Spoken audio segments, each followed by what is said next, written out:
but most importantly, you got to give it to Coach Saban. He called it at the right time, right? He's the one that tells him to call it. And I just remember him looking at Coach Burns in the huddle and go, let's do it. And everybody knew what let's do it mean. And you see the whispers on the side like, oh, they're running the kick that we've been practicing for like 8 weeks. And it worked, man. So it was super cool.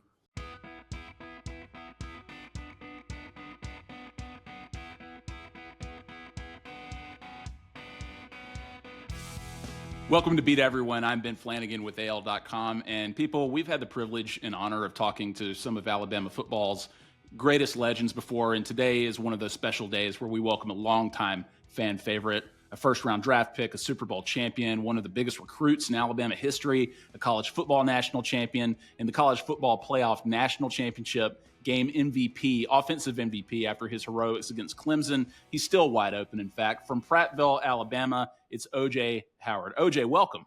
Hey, man, thank you. Thank you for having me. Appreciate the introduction, man. You put it up there, man. But, hey, thank you, brother. Nice. I'm glad. Of course. Yeah, I mean, so now you're Director of Player Development for the University of West Alabama football program. I mean, it seems like y'all are building something really special with Coach Cochran and Livingston. Why did you want to be a part of what Coach Scott Cochran is building, along with so many of your friends and former teammates? Yeah, it's the brotherhood. It's the years before at Alabama that we built with Coach Cochran, the relationship we had with him. When he gave me that phone call, I thought about it, but it didn't take much consideration because I knew the type of person he was. He told me the type of guys he was bringing on staff. And it just made me really want to gravitate to this next step in my life and just a chance to pour into young men. So I was very excited about that step. Yeah, but what about Coach Cochran himself, right? Like you mentioned that y'all had a bond, a relationship. I mean, look, coming out of high school, you're already a big guy, but you put in the work in the weight room and everything, but I'm sure Coach Cochran and the rest of the staff challenged you, right? How do you remember him challenging you? Like, what kind of coach was Scott Cochran like once it was time to get to work? Right. Oh man. Like you said, challenge was the word.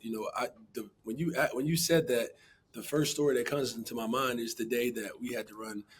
Usually we run 16 110s, but this day we particularly ran about 28. Or so, a lot more than we usually do, and it got to me. I was kind of feeling it towards the end, the last 5 reps, and he saw me in the hallway after class in the facility. He's like, "Yeah, don't hide from me. I see you was kind of getting beat today, So he's always gonna, talk about, the uncomfortable things with you as far as to push you to become a better player. Even in the weight room with his antics with the screaming and yelling, but all that stuff really is for a good purpose to keep you motivated because you got to realize we're young men at the time. We got a lot going on, balancing school, balancing life, but he was always that voice and that motivator that kept you going. You were probably screamed at quite a bit just by nature of playing football in your career, but what about Scott Cochran makes that a little different? He seems like he's got a little bit extra that he gives you. Yeah, it's the passion behind it, right? It's like, listen to what I'm saying, not how I'm saying it, right? Like, you got to look at it that way. And I've said this before, like, Coach Cochran was already a guy that was already built up before we got there. Like, I saw him with the Julio Jones of the world on training days, and you kind of seen this guy, like, he's like a strength coach in the nation that he's the most well-known strength coach, and there's a reason why, and when you get there, you just want to get under his coaching. He had a great staff, too, in the strength room. So, it wasn't yelling. It was motivation, and he made it fun. So, we enjoyed it. OJ, in this new role, I'm curious. Is coaching next for you? Or are you more of a front office guy? Like I said, y'all are building something special at West Alabama, but what does the long-term future hold for O.J. Howard? Yeah, so, I told Coach Coch, when you called me, that was the only thing that could really make me get into this phase of football, as far as the collegiate level, was I wanted to be on the front office side of it, right? Here, my role is still developing, but I do a lot. I work with the boys with the academic side of it. I actually gonna have a chance to sit down with the athletic director and Coach Cochran and go over roster, and we got to get this thing, the number right? We're a Division II level school, so we have to meet quota. So it's almost like a GM role. So I'm doing a lot of things. I got a lot of learning to do, but this is where I want to be. This is kind of what I want to do because can only lead to things in the future, and also a chance to get my foot in the door to see how I like it, how I respond to it. So this is kind of where I'm at with it. Yeah, there's going to be a lot of eyes on West Alabama this fall, to say the least. So we can't wait to see. So, just asking you a little bit about your career in Alabama as somebody who's from the state. Why did you come to Alabama as a recruit? Like, you could have gone anywhere, but you decided to play for Nick Saban. Like, was he the biggest draw? What was it? Yeah, it was for me. Coach Saban played a big factor in it. Obviously, being in his presence and during the recruiting with my family, and Coach, he was the man. And he still is. But for me, it was really coming to campus, unofficial visits for me, unlimited, right? Like coming to all the home games, and then you get a chance to be around the players at the time on the team. And when those guys would always make me feel like I was already a part of the team before I even committed, right? Before I even signed the paper. And just being around that felt like a brotherhood. Even when I was in high school, the texts from some of the players when I'm not even there, the coaches checking in, and then obviously the winning. You can't, not overlook that, right? The winning, the process it took, and then once you get there, you get in the grind, and you're like, wow, this is what I signed up for, but it's worth it at the end for sure.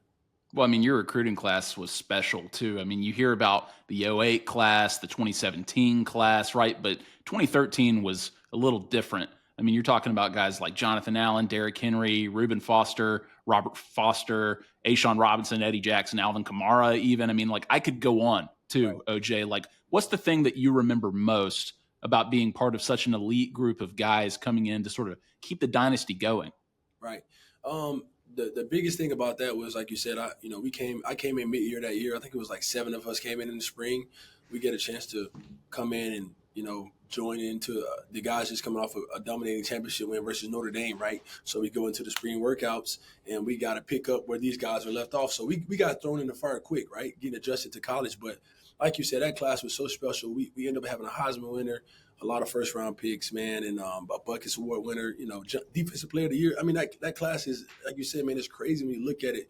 But all it came down to, we were about to be the first class in the Nick Saban era at the time to not win a championship before the guys go pro, like with the 3 years of being up. So we came down to the last year and we really said it. Derek was like, we're going to be the first class to not win a championship under Coach Saban. We can't let that happen. And we were probably arguably one of the best classes ever. So we won that 2015 championship versus Clemson, and we kept the streak alive, right? So, but that's what it's about, man. Like having a brotherhood that you always have those moments for life. And it's just along the way we won a lot, and we had a Heisman winner, a Defensive Player of the Year, a Buckets Award winner, and some All Americans. So it was cool. Yeah, for sure. I'm going to ask you a little bit more about that championship that you mentioned, but you get to Alabama, they're coming off of two straight national titles, right? Like you mentioned, they're playing for a three-peat. You are. What was the vibe of that team like? I mean, you've got AJ McCarron, TJ Yeldon, CJ Mosley, but also freshmen like yourself, Derrick Henry, Reuben Foster. I mean, y'all have the talent, but you obviously come up just short and just like this freak occurrence right down in Auburn. Like, what do you remember about that roster and sort of what happened in that season?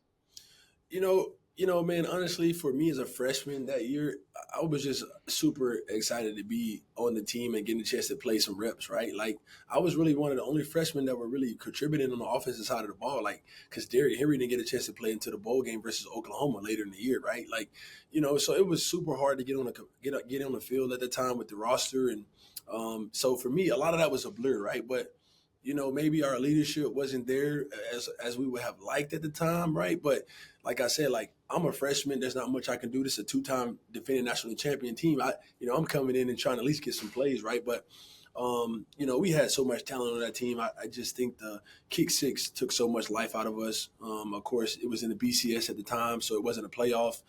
So when we lost that game, Auburn went on to the SEC title, and then obviously went to the Natty. But a special team.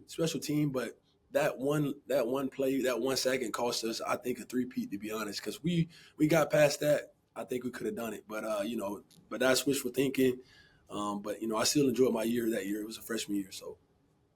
Yeah, for sure. And you're now on the staff with so many of your former teammates at West Alabama. And another guy I wanted to ask you about who's not on the staff, but someone in the recruiting class that I feel like doesn't get the love he probably deserves is Tim Williams. And I just wonder what made him so special, just exploding off the line, the talent that he had, so difficult to block and keep away from the quarterback. What do you remember about Tim Williams? Yeah, I actually remember Tim, like, from, coming in that class, and I didn't know much about him.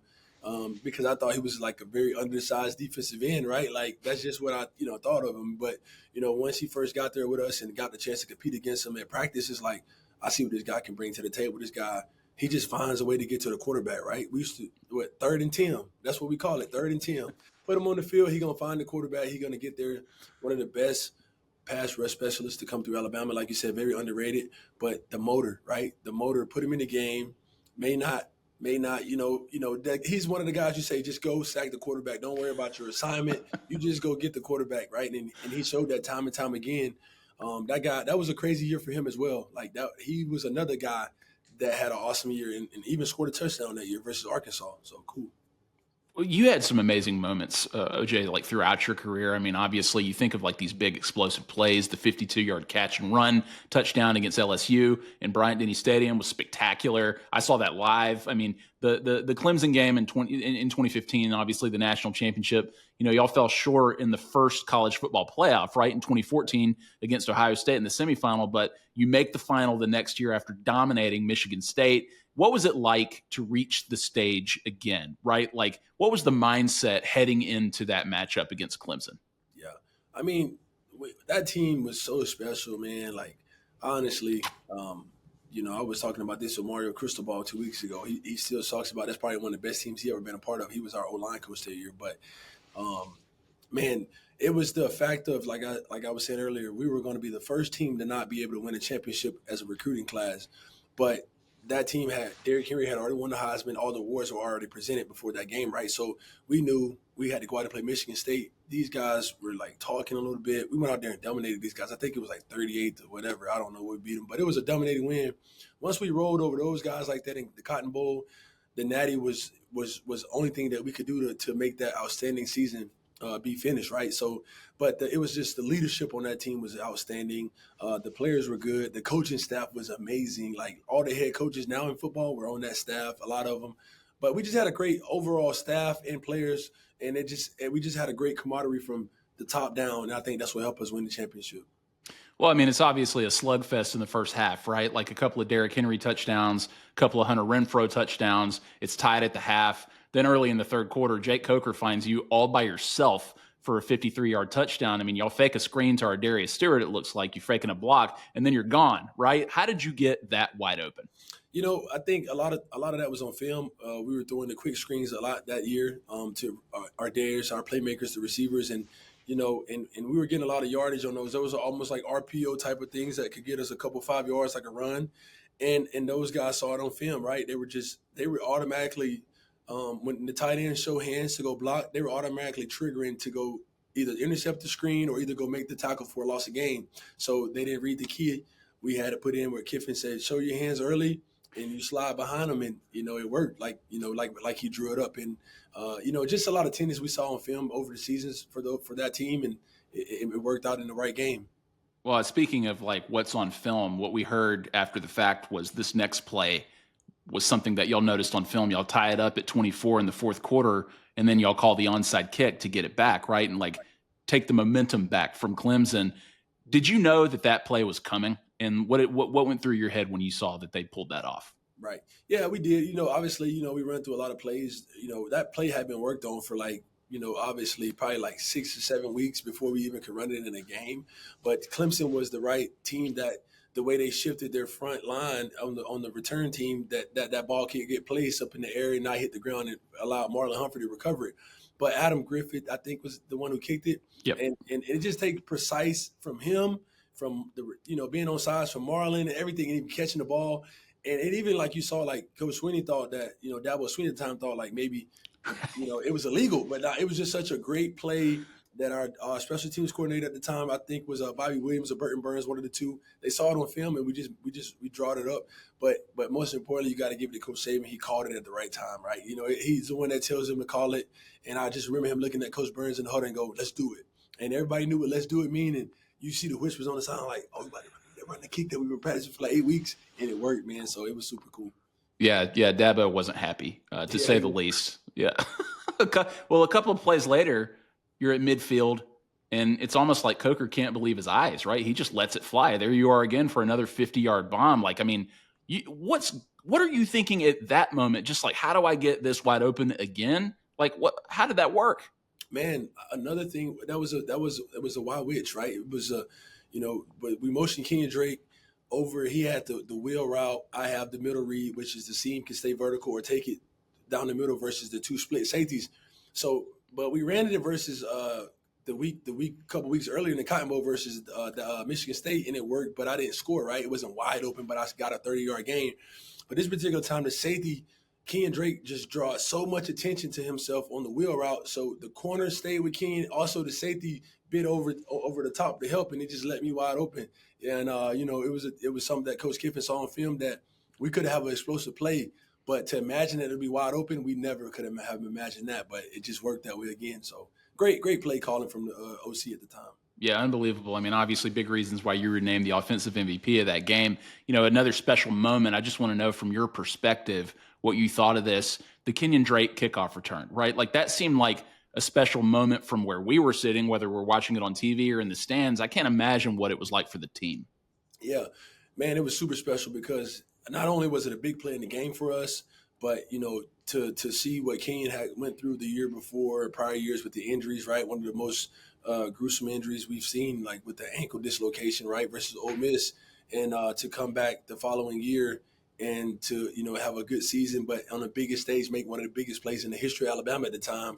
It was cool. So that's why you saw everybody dogpile him in the end zone because he had been through so much, and a good running back, right, but splitting carries with the Heisman winner, Derrick Henry, right? So not getting as many touches as you probably would like, but the guy stayed chopping wood, and he made a big play for us on special teams, so we were all happy for him. It was incredible, like one of the all-time great moments, to say the least. Y'all obviously win the game. You keep that streak alive, like you said, and y'all make it back to the national title game the next year. It's a rematch. Clemson gets you this time, and it's another instant classic, but you have another huge game with more than 100 yards receiving and a touchdown. But, I'm interested to know, again, just like what you thought of this. There was some controversy before the game, right? Lane Kiffin, the OC, he gets the Florida Atlantic job. He ends up leaving the team just days before the title game. And Steve Sarkisian steps in as the on-field OC. How did that affect you guys heading into the last game of the season? Yeah, it was tough, right? To be undefeated and lose one of our biggest pieces of the offense, which is our OC, is hard, right? But I think Coach Sark did a great job of just preparing us, kind of like him learning our offense and putting a little bit of his plays in, and but really keeping the same kind of concepts and verbiage for us to continue to play high level football. And we started off well, but obviously we didn't turn out with the win. But that's hard, right? To lose your OC the last game of the year is difficult. I always wonder what would have happened if Kiffin could have called those plays that game. But Coach Sark did a great job. But it's nothing like having the OC for the whole year. Yeah, I mean, you're essentially just like one stop away, right, from repeating at that point too. After the Jalen Hurts scramble for the touchdown, and then obviously Clemson goes on and has that last minute drive. So it was a tough one. But you also played with 4 different starting quarterbacks in your 4 years at Alabama. You played with AJ McCarron, Blake Sims, Jake Coker, and then true freshman Jalen Hurts. What was that like? I mean, to have 4 different guys like that. Did you feel like you might have gelled better with one or the other in your time together? Was everybody just a little bit different? Right, man. Honestly, that's what I always say. I always mention how different it was from each quarterback, right? Like coming in with a veteran like AJ off of a couple of natties, a guy who just knows the game at a high level, and just a game. I like to call him a game manager. The way he puts the ball in the check down to the run, wherever he needs to put it, right? And then we go to that year, sophomore year, with Blake Sim plays, and but it really wasn't Blake's job at first. It was a battle, right, between him and Coker. And then you go to the third year where Coker didn't start again, right? It was Cooper Bateman, maybe, I think, or Cooper Bateman, or somebody started. But then Jake takes over. So and then the last year you got Blake Barnett starts right over Jalen Hurts, but Jalen Hurts comes in and plays. So it was always just a lot of different moving parts with quarterbacks. But I think the ultimate factor was just just going out there trying to compete hard, right? And just knowing that we got so much talent around us. If the guys give us the ball, we're going to give ourselves a chance to win, and I think that's what happened. So, just put it in the hands of the playmaker, basically. Yep, that's it. OJ, appreciate you sharing all that. Amazing stuff. Whenever we get the chance to talk to a former Alabama player, we've got to put you through what we call the lightning round here, just to go through some of your favorite memories in Tuscaloosa. So let's run through it, okay? The first one here, what SEC team did you hate the most? I would say for me was LSU. Why LSU? It's just because like when I was in high school, they were always like looked at as like the DBU, the best ever, like right with Tyrann Matthew and these teams, and then I come and I never lose a game against them. But I just always wanted to go against the best secondary that they considered at the time ever in college football. So that 52-yard touchdown I mentioned earlier probably felt pretty good. Man, it was one of the best feelings of my career. Even though like I said, played in big games, big moments, that was one of the best ever for sure. It was awesome. Hey, I know you've got a lot of them. You're working with several of them now, but who was your favorite Alabama teammate? Man, favorite Alabama teammate. I would just say Derrick Henry. Honestly, not only because the relationship we had, being being my roommate for all those years, but to see how hard this guy worked. If you only knew how much better of a player he became, like in college before when he got there, and then to go and win the Heisman. Like his story is really better than people really see it as. They see him as the Heisman winner, but he came a long way from protections and everything to becoming one of the greatest running backs to play football in general. So I would say Derrick. Incredible player. Y'all did a lot of great things together. On the other side of that coin, OJ, toughest teammate to compete against in practice? Yeah, I would give that. I would give that to toughest teammate to compete against in practice. I blocked a lot of good six techniques and stuff, but I would go CJ Mosley, right? Like, and I was a young guy. CJ was just so good, right? Savvy, strong, just subtle with a lot of things. Like, don't really just like you can't really beat him on routes a lot. You can't really block him, and just smart player. I would say CJ Mosley. What's the worst Nick Saban ever chewed you out? Man, I would have to go back into the Iron Bowl, the kick six game, right? We lost it, but I had a play. It was crucial in that game where I had a holding penalty like on third and like short or whatever. And we lost the game, right? Come back for bowl preparation to play in the Sugar Bowl. And I hold again at practice. He just goes, when are you ever going to learn to not have penalties that cost us games around here? And you continue to make the same mistakes. I don't know if we can put you on the field. And I'm like, wow, I'm like, did that play cost us the game? Like, I'm thinking like the kick six, like, was it really on, but that's one of the moments you got to go, like, you got to take the coach in, not really what he say, how he said, right? Because holding is a big thing, right? Especially on third down, you just cost your team a drive, right? So, that was probably the worst one I ever got from him. Sometimes you forget about the whole, like, what they say and not how they say it, right? Like, in the moment, I'm sure it's probably pretty intense. Your favorite game that you ever played in? Man, I would have to go to the comeback in 2014 in LSU, right? The last drive to go down to overtime to tie the game up. I had a couple of catches on that drive, maybe three, but Blake Sims was the quarterback, right? And we went down and tied it up. We kicked the field goal to go to overtime. That was probably like that was my favorite game because if we would have lost that game, we would have never made the playoffs because we already had one loss versus Ole Miss. So that was the game to keep our season alive. It was pretty on the road in Death Valley. That was crazy, high stakes. That's as good as it gets. What do you like? We talked about a couple of them already, but what do you consider the best play of your career? Man, the best play of my career. Wow. I would say best play of my career. Wow. Best play. I would probably say the 52 versus LSU. Like you know what I mean? Being a 17-year-old, 18-year-old kid, like freshman, taking a slant 52 yards versus LSU is crazy, right? Like that was crazy, man. Like what it did for my life, with my friends back home, like seeing me in that moment as a freshman do that, like it was crazy. So I would say that one for sure. Yeah. Yeah, I mean that place was rocking that Yeah. night too. It was an awesome game. It led to those 4 sacks to end the game, and it was awesome. Favorite place to eat in Tuscaloosa when you were in school? Wow, favorite place to eat. Man, what a great question. I would say, man, favorite place. Heat Pizza Bar. Like, Yeah. I don't know if people know what Heat Pizza Bar Oh is. yeah. Oh yeah. It opened up like in 2015, right? But towards the end of my career. But I loved it because like you go in there, you get the chicken bacon ranch pizza, and my buddy Frank, he owns it, and it's pretty cool. So that was my favorite place, Heat Pizza Bar. So I love All it. right. I got you. People love heat. Yeah. A couple more here. Toughest loss that hurt the most. Man, the kick six, I would have to say, because like freshman year, obviously being an Alabama kid versus the rival Auburn, and man, I hurt bad for a long time after that, bro, because like we were going three-peat and I was a freshman It's just one of the greatest plays in football history. Now you look at it, it is a super cool moment, but to be a part of that on the opposite end, it hurt bad. So that one for sure. Yeah, for sure. Yeah, understand. I think everybody understands. All right, if you didn't go to Alabama, where would you have gone? Didn't go to Bama. Where would I went? I would say Florida, the Gators. Auburn was definitely a close second, but when the coaching change happened with Coach, when Gene Chizik left, I didn't really know what the relationship was with Coach Malzahn, who they were going to hire. Florida would have been my next option because I was a mid-year guy, and Auburn had no coach at the time, so it would have been Florida. Yeah, you're kind of in Auburn country too, down in Prattville, right? Would you Yeah. say that's kind of Auburn country? Oh yeah, for sure. Like they love it, man. There's a lot of my high school classmates and peers went to Auburn, and so I grew up around a whole bunch of Auburn people. So yeah, for sure. Bad influences is what we call them on this show. Jay, all right, last one for you.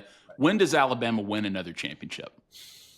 Man, that's a tough question, man. And I think with this portal and the way college football is now with the NIL, and I don't know, man. I think it'll be shoot, bro. Not to put it. I don't know, man. I don't want to feel bad, but I don't think anytime soon, man. I just don't see it right now because unless a lot happen with the development of this transfer portal, I don't think it's us developing our players. I just think they got to get a hold on the portal, right? So we can get this thing under control with these guys leaving so much.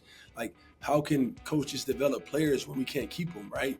So I just see us not being one of those big money schools that can keep these guys. So I don't see us competing from that standpoint anytime soon. So that's how I feel about it. It's a tough landscape out there, OJ. I mean, things are a lot different, since you left Tuscaloosa.